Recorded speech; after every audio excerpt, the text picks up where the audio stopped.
प्रकृति में कुछ भी अचानक नहीं होता है। प्रकृति में सारा कुछ योजनाबद्ध तरीके से होता है।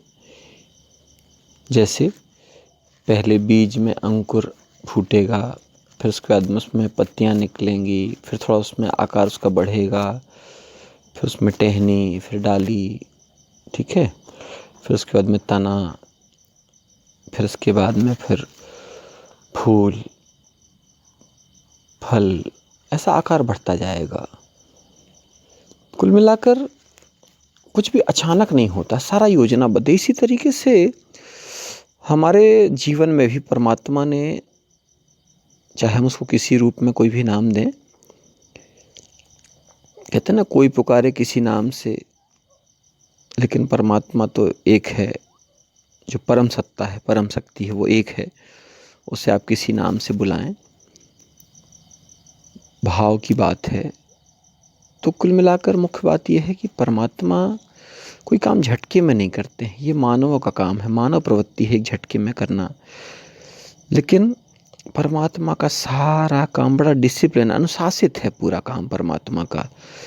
कब क्या होगा, कब कैसे होगा, आपसे क्या करवाया जाएगा, आप क्या करेंगे, आपको ही चुना जाएगा, आपको नहीं चुना जाएगा, आपको कितना श्रेय मिलेगा, आप किस कार्य के निमित्त बनेंगे, ये सारे काम परमात्मा चुनता है, परमात्मा तय करता है।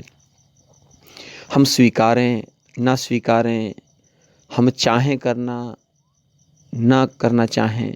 एक उदाहरण, आपके पास में सब कुछ है, लेकिन कई बार आप भूखे रह जाते हैं, आप भोजन नहीं कर पाते हैं। आप चाहते हैं कि मैं भोजन करूं, आपके पास व्यवस्थाएं भी हैं, लेकिन परिस्थितियां ऐसी बन जाती हैं कि आप भोजन नहीं कर पाते हैं। आपके पास में डॉक्टर है, लेकिन आपके पास में इलाज नहीं मिल पा रहा, आपको आराम नहीं मिल पा रहा है। आपके पास में वस्तुएं तो हैं, लेकिन आप उनसे कोई सुविधा नहीं ले पा रहे हैं। अब जैसे मान लीजिए पंखा तो है, लेकिन लाइट गोल है। ऐसी बहुत सारी चीज़ें हैं जिनको आप जो है, मोबाइल तो है आपके पास में, लेकिन उसकी बैटरी चार्ज नहीं है। बहुत सारी चीज़ें हैं जीवन में जिसको आप आधुनिक तरीके से भी देखना चाहें तो आपको लगेगा।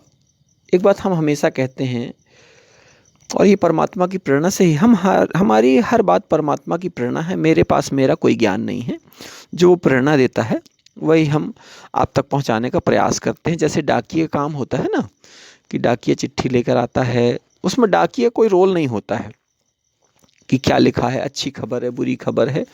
बिल्कुल वही काम हमारा है कि परमात्मा ने हमें प्रेरणा दी और उस प्रेरणा को हमने आप तक सूचना बनाकर प्रेषित कर दिया। तो निश्चित मानिए कि ये जो योजना है परमात्मा की, हम हमेशा एक बात जो कहते हैं, हम बता रहे थे आपसे कि आप क्या कर सकते हैं बताइए। कुछ भी नहीं कर सकते आप, कुछ भी आपके हाथ में नहीं है। यदि आपके हाथ में कुछ भी है तो आप कोई एक संकल्प बड़ा लीजिए और उसको करके दिखाइए, अगर आपके हाथ में है तो। जब तक वो नहीं चाहेंगे तब तक आप कुछ नहीं कर पाएंगे, ये परम सत्य है। और वो चाहेंगे तो ही आपके सहायक बनकर, आपको निमित्त बनाकर, आपको श्रेय देकर वो चले जाएंगे। एक झटके में सारा काम हो जाएगा। मानव सिर्फ जो है एक दृश्य रूप में दिख रहा है कि वो कुछ कर रहा है, किसी के भी करने का। आप वृक्ष को देखिए, वृक्ष के अंदर तो फल नहीं है, हैं? आप टीवी को देखिए, टीवी के अंदर कुछ नहीं है, लेकिन प्रोग्रामिंग ऐसी है। उसको बुद्धि किसने दी? परमात्मा ने बुद्धि दी। और अगर कोई भी बना सकता है तो कोई भी क्यों नहीं बना लेता? हर कोई क्यों नहीं बना रहा है? कुछ खास लोग ही क्यों बना पा रहे हैं?